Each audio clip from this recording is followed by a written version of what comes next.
The Legend of Brentor Church. The giants were all dead and the witches had fled to Wales, driven by the friends of Bowerman, but one evil genius still remained.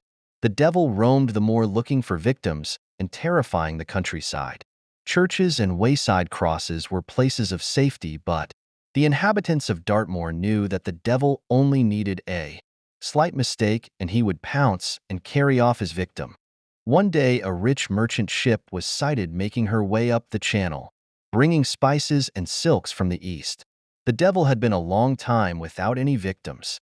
Thanks to the vigilance and care of the Moor people, so be at once decided to wreck the ship and destroy its merchandise. That night he created a terrible storm. The rain and wind extinguished the warning beacons on the coast and on top of Brennan, or Beacon, for which we now call Brentor. The night was pitch dark except when lit by terrible flashes of lightning. The wind roared, driving the ship towards the rocky coast, and the thunder roared threateningly.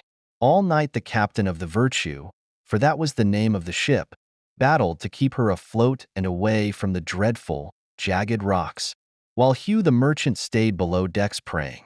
The devil had flown high above the ship where he was in complete control, laughing and shrieking with glee as the ship drove towards the rocks and certain death for the crew. Towards morning old Hugh came up on deck, only to be informed that no mortal power could save them now. On hearing this, old Hugh at once knelt down on the heaving deck and prayed to his patron saint, Saint Michael. He vowed that if the ship were saved he would build and dedicate a church to Saint Michael on the highest point of land he first sighted. Almost at once the wind slackened and changed direction, taking the ship away from the shore.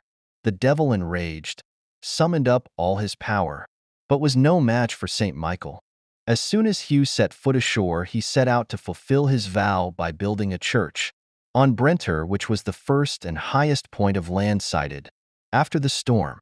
It was a formidable task, as anyone will know who has visited Brentor, but the grateful merchant toiled away unsparingly, giving freely of both money and energy until he had assembled all the required material on top of the steep tor.